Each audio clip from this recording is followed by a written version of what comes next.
po mga kaigat. Andito na po pala tayo sa ispatan natin. Ayan po. Titignan po natin kung meron pang isda o igat. Dahil po bugbog na po sa kakakurente. Mga kaigat.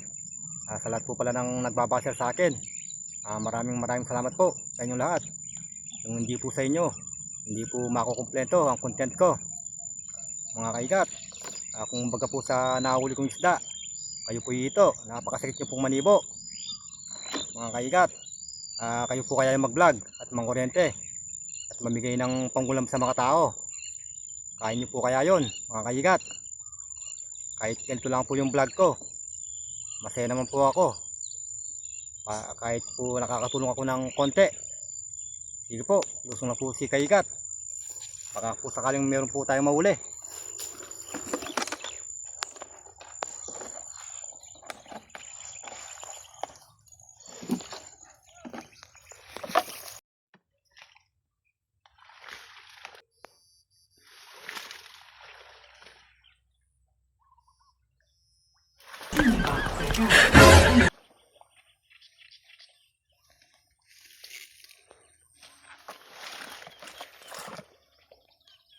Po mga kaigat, dalawa.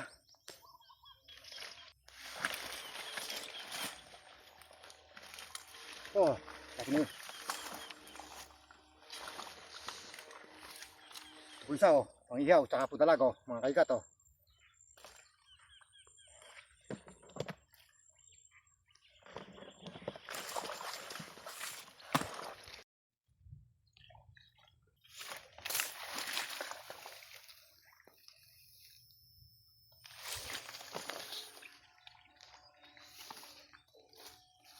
Yan po mga kaigat pangihaw.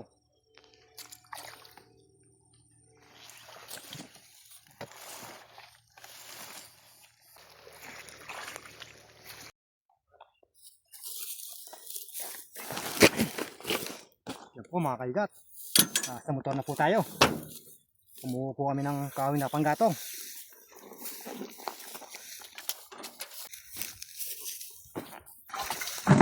Mga kaigat, ito po yung naul natin ngayon. Matagdagan po yung pamimigay po natin pangulam mamaya sa parada. Medyo pong 20 kilos po ang pamimigay ko mamaya. Abangan nyo kaigat sa parada. Magbibigay po ng pangulam na bulig.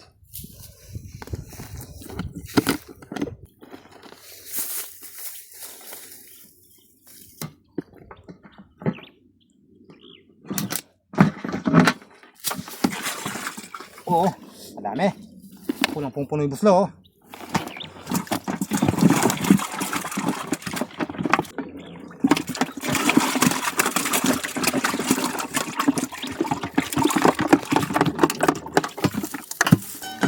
Yan po mga kaigat. Mamaya po, pamimigay ko po lahat yan. Magit 20 kilos po sa parada. Makakasama ko po yung kapwa vloggers ko po.